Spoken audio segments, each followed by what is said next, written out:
Boa noite, pessoal.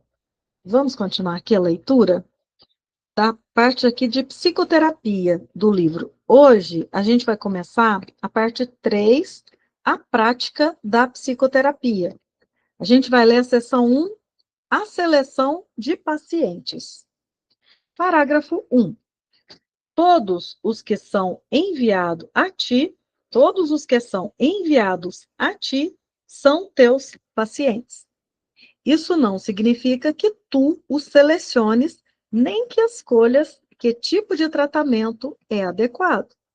Mas significa que ninguém vem a ti por engano. Não há erros no plano de Deus. Olha aqui, né, que interessante, né?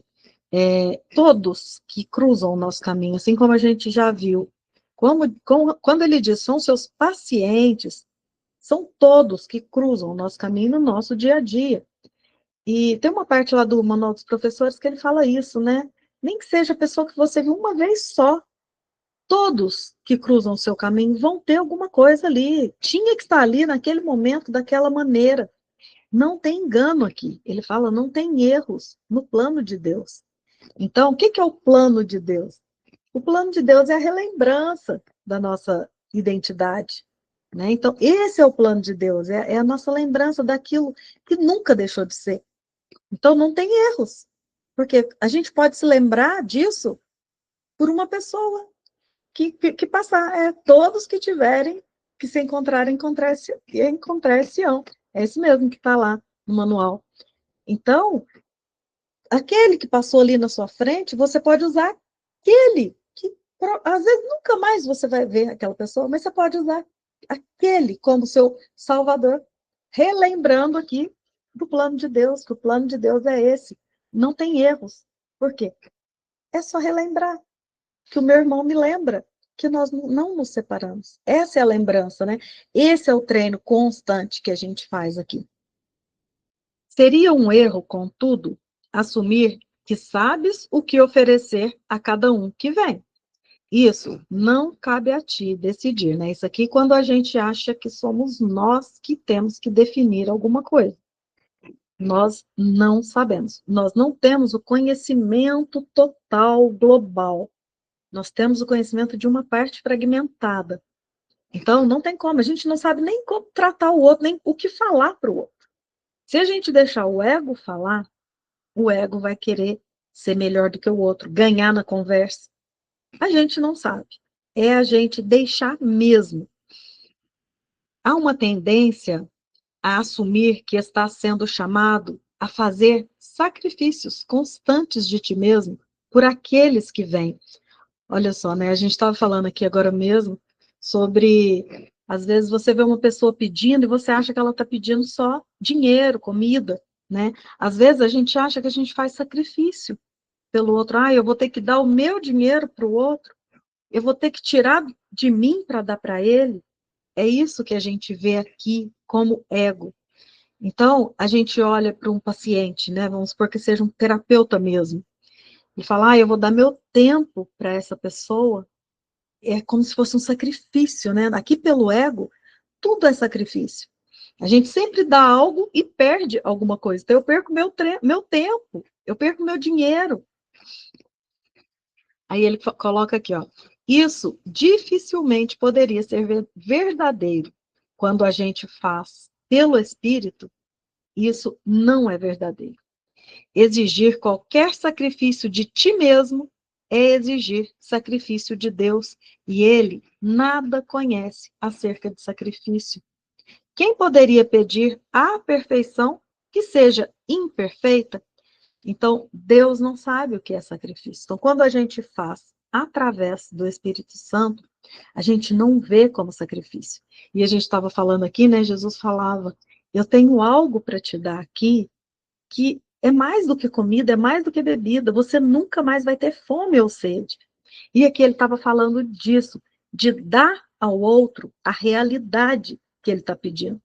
E não a parte material. A parte material você pode dar ou não dar. Mas dar ao outro a realidade, isso é a água que nunca mais você vai ter sede, a comida que nunca mais você vai ter fome. É algo que está além do plano físico. Parágrafo 2.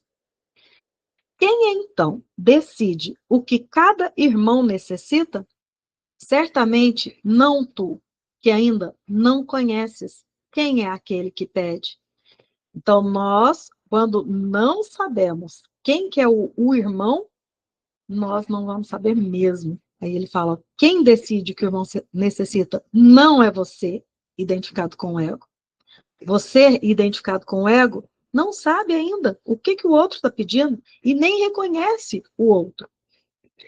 Há algo nele, ou algo com letra maiúscula, há algo nele que te dirá se ouvires.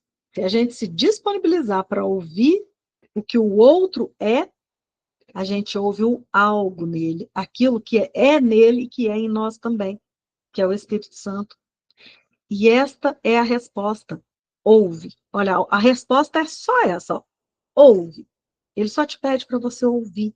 Ouvir aquilo que está além daquele irmão, aquilo que está além do que ele está representando naquele papel ali. Não exijas, não decidas, não sacrifiques. Não sacrifiques. Ouve. O que ouves é verdadeiro. Deus mandaria seu filho a ti sem estar certo de que reconheces as suas necessidades? Deus não mandaria o filho dele a nós. E quem é o filho dele? É aquele que está além da forma. Deus mandaria seu filho a ti sem estar certo de que reconheces as suas necessidades? Pensa no que Deus está dizendo. Pensa no que Deus está te dizendo. Ele precisa da tua voz para falar por ele. Que outra coisa poderia ser mais santa? Ou uma dádiva maior a ti? Preferirias escolher quem vai ser Deus com letra minúscula? Ou ouvir a voz daquele que é Deus em ti? Será que a gente prefere que ele fala escolher quem vai ser Deus com letra minúscula? Será que a gente prefere ver no outro a separação? Ou será que a gente prefere ouvir essa voz que fala por nós, que é a mesma voz de reconhecer o outro como a si mesmo? E é interessante, né? Quando a gente não ouve o outro, a gente entra em discussão, assim como a gente falou algumas aulas atrás. Esse fim de semana aconteceu uma situação comigo, com a minha irmã. Então, assim, a minha irmã, ela, bom, ela é evangélica e a gente às vezes conversa sobre, né? O curso é milagre, sobre espiritualidade. E muitas vezes a gente entra num acordo. Por quê? Porque ela vai falar sobre o que ela pensa e eu vou falar o que eu penso, né? E esse fim de semana eu vi, gente, isso acontecer. Quando ela falou algo que não me agradou, o ego aqui já levantou na hora, na hora. Gente, olha, a gente sente a diferença. Agora que a gente está um pouquinho mais treinado a ver isso, a gente sente a diferença até mesmo no corpo físico. Por quê? Porque nesse momento você sente que você é meio que você saiu do eixo. E eu vi ali a minha crença querer convencer ela. E eu vi ali eu querer colocar ela como errada. Eu vi exatamente aquele ego birrento que eu achei que eu não via mais. Eu vi ali, eu falei, e aí você vê por que o seu irmão é seu salvador. Porque ele está te mostrando que ainda existe isso em você. E na hora que a gente fica bravo, né? Quando discute assim com o outro, fica bravo com o outro. Na hora eu falei, gente, nós duas estamos discutindo, cada uma defendendo as suas crenças. Ainda falei desse jeito, falei, você defendendo a sua e eu defendendo a minha. E isso a gente não chega a lugar nenhum. E isso, ela ficou brava, ela saiu brava, sabe? Então você vê que aqui é o momento onde você não ouve essa voz. Porque quando você ouve essa voz, você sabe o que está além do que aquela pessoa está falando, e tudo aquilo ali são só crenças. E é isso, a gente ouvir essa voz em primeiro lugar, e não ouvir o ego em primeiro lugar. Porque se a gente ouvir o ego em primeiro lugar, a gente vai achar que nós estamos certos. Nós sabemos o que dizer, o que falar, mas é que ele fala, quando a gente ouve, com certeza, o que sai de nós é aquilo que reconhece o que está no outro, na realidade, não o que está no outro a partir do que eu vejo, do que ele me fala. Então, isso a gente prefere escolher quem vai ser Deus com letra minúscula, ou seja, escolher aqui esses pensamentozinhos pequenos, ou a gente prefere escolher a voz daquele que é Deus em ti, daquele que é Deus em nós, que sabe que são só crenças. Então, isso é bom quando a gente vê isso, depois a gente agradece, né? Agradece mesmo, porque fala, nossa, eu vi isso aqui. E toda vez que a emoção vier, você sentir aquela emoção no corpo, pode saber que tem coisa para olhar mesmo. Parágrafo 3. Os teus pacientes não precisam estar fisicamente presentes para que os sirvas em nome de Deus. Isso pode ser difícil de lembrar, mas Deus não deixará que as suas dádivas a ti sejam limitadas às poucas pessoas que de fato vês. Podes ver outros também, pois ver não se limita aos olhos do corpo. Então, aqui ele fala, né, que a gente não precisa estar fisicamente com o nosso irmão. Que aqui, ver é pensar, né, como a gente já viu nesse livro. Ver é pensar. Então, eu posso só pensar no outro, porque eu sei que na mente já estamos no mesmo ser, no mesmo lugar, e nunca saímos desse mesmo lugar. Então, a gente pode com outros que não estão aqui só na nossa visão física. E sabemos aqui, né, que o outro não é o outro já está nessa mente, por isso que podemos reconhecer. Alguns não precisam da tua presença física, precisam de ti tanto, ou talvez até mais, no instante em que são mandados. Tu os reconhecerás sob qualquer que seja a forma que possa ser mais útil para ambos. Então, às vezes aqui, ó, a gente se lembra de alguém lá do nosso passado, a gente se lembra de uma pessoa que fez algo, né, que me magoou. E muitas vezes, quando vem esse pensamento à mente, ou seja, a gente não precisa falar com aquela pessoa que está na nossa frente. Nós podemos aqui, nesse instante, já relembrar.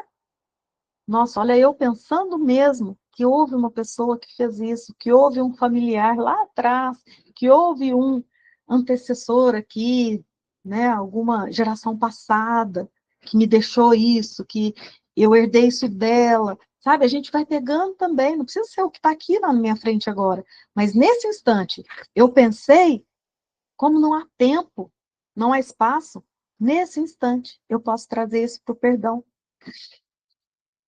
Então, tu os reconhecerás sob qualquer que seja a forma, que possa ser mais útil para ambos. Não importa como vem, serão mandados na forma que for mais útil. Um nome, um pensamento, um retrato, uma ideia, ou talvez apenas um sentimento de tocar alguém em algum lugar. A união está nas mãos do Espírito Santo. Não pode falhar na sua realização. Então, nesse instante, quando a gente está alinhado, né, com esses pensamentos, a gente sabe, porque veio esse pensamento, trouxe uma sensação, trouxe uma lembrança, que ali vem como desconforto, né, vem como, eu estou lembrando o que ela fez comigo. Veio essa lembrança, a gente já pode, na hora, né, perdoar. Então, ele fala, não importa, do jeito que vier, a forma que vier vai ser a forma mais útil que você precisa olhar naquele momento. Então, parágrafo 4. Um terapeuta santo, um professor avançado de Deus, nunca esquece uma coisa. Ele não fez o currículo da salvação, nem estabeleceu a sua parte nele. Então, assim, né, gente? Quem que é o terapeuta santo ou o professor avançado de Deus? É esse que está em treinamento. É esse que já sabe que não é esse corpo. É esse que já sabe que está relembrando da sua identidade. Está treinando a mente, né? Então, esse é o professor avançado de Deus, o terapeuta santo. Então, ele nunca esquece uma coisa, ele não fez o currículo da salvação. nem estabeleceu a sua parte nele. Ele sabe que a salvação, ela já é um reconhecimento. É somente isso, só reconhecer quem ele nunca deixou de ser. E ele compreende que a sua parte é necessária ao todo e que, através dela, ele reconhecerá o todo quando a sua parte estiver completa. Então, ele sabe aqui, né, que ele precisa reconhecer, ele compreende que a sua parte é necessária e, através dela, reconhecerá o todo quando a sua parte estiver completa. Quando ele já estiver perdoado, né? Quando tudo já estiver perdoado na mente dele. Mas, ó, por enquanto, ele tem que aprender. E seus pacientes são os meios que lhes são enviados para esse aprendizado. Então, todos que são enviados a nós, eles são os nossos pacientes. E eles são necessários para que a gente aprenda o que a gente precise aprender nesse aprendizado. O que poderia ele ser, senão grato por eles e para com eles? É o que eu falei aqui, né? No momento em que eu vi aquilo acontecer, o quanto eu estava preso ainda em crenças, naquele momento eu falei gratidão. Gratidão à irmã que me mostrou isso, que mostrou que isso está na minha mente, que eu ainda estou querendo defender minhas crenças. E é engraçado que a gente sente no corpo, é como se sente uma coisa até queimando, assim, né? Você sente a raiva de estar errado, de um outro de falar que você está errado. Olha como que isso é separação. Então, você fica grato, falando, nossa, eu vi. Então, agora eu posso perdoar. Agora eu posso relembrar. Então, o professor mesmo, esse professor, terapeuta santo, o professor avançado, ele é grato por cada momento ali, que mesmo que ele passou raiva, ele vai falar, nossa, agora eu posso olhar para essa raiva. Né? E não vai negar. Então, o que poderia ele ser, se não grato por eles e para com eles? Eles vêm trazendo a Deus. Sim, cada um desse, ele vem trazendo a Deus, porque ele vem trazendo a lembrança de que nós não somos isso. Né? Ele vem trazendo essa lembrança. Recusaria ele, o terapeuta, essa dádiva, que é dádiva com letra maiúscula, recusaria ele essa dádiva por uma pedrinha, uma coisa à toa, né, que é esse ego, ou fecharia a porta ao Salvador do mundo para deixar entrar um fantasma? Então, o fantasma aqui, né, as nossas projeções, né? A gente fecharia a porta para aquele que está te mostrando o conteúdo na sua mente para deixar um fantasma, uma separação, para falar, não, ele está errado mesmo. E aí eu não quero mais nem contato com essa pessoa que não fala o que eu quero ouvir. Então, muitas vezes, a gente até briga, né, com familiares, posições até mesmo políticas, né, gente, religiosas. Então, a gente prefere fechar a porta, aquele ali que está mostrando para nós a nossa realidade, nosso Salvador, e deixar entrar um fantasma, que são essas projeções que a gente continua alimentando aqui. Que ele, o terapeuta, né, não traia o Filho de Deus. Aquele que o chama está muito além da sua compreensão. Nós não compreendemos nada aqui. Né? Se a gente for olhar com os nossos olhos do corpo, a gente não entende nada. A gente precisa olhar além mesmo. Né? Aquele que o chama está muito além da sua compreensão. Contudo, não se regozijaria ele por poder responder, se só assim será capaz de ouvir o chamado e compreender que é o seu próprio? Então, vamos ler essa última frase aqui de novo. Contudo, não se regozijaria ele, então, o terapeuta, né? Ele não ficaria muito, muito feliz por poder responder, se só assim será capaz de ouvir o chamado e compreender que é o seu próprio. Então, é o mesmo chamado. O chamado que o seu irmão ali está trazendo para você, esse pedido de amor que ele traz para você, nada mais é do que o meu também. Eu também estou pedindo por amor. Esse fragmento aqui, que se viu separado, também pede a mesma coisa, pede realidade. A gente não pede nada aqui além de realidade. Todos estamos pedindo realidade. Então, ver isso no meu irmão, independente do que se apresenta ali, é ver a realidade nele. E, como nós já falamos até em outras aulas, né? Às vezes, a gente precisa se afastar do irmão. Às vezes, o melhor naquele momento eu te perdoo, eu aceito a sua realidade, mas eu prefiro me afastar. Às vezes, o ideal é isso, né? E às vezes não. Tanto que na forma não tem o certo e o errado, né? Na forma a gente vai ver, porque a gente vai se abrir para essa realidade. Então, na forma, o que tiver que acontecer na forma, vai acontecer da melhor maneira possível. Uma vez que a gente está alinhado com a realidade, né, do nosso irmão, que é a nossa própria, o cenário aqui ele vai se ajeitando. Se for para afastar, se afasta, se não for, não se afasta. Né? E isso não, não diminui em nada a nossa realidade. Né? Então, o que acontece na forma não diminui em nada. A nossa realidade é imutável. Então, é isso. Na quinta-feira, a gente faz aqui a sessão 2 e o pessoal pode aguardar aí. E quem está no YouTube, até a semana que vem. Vou parar a gravação aqui.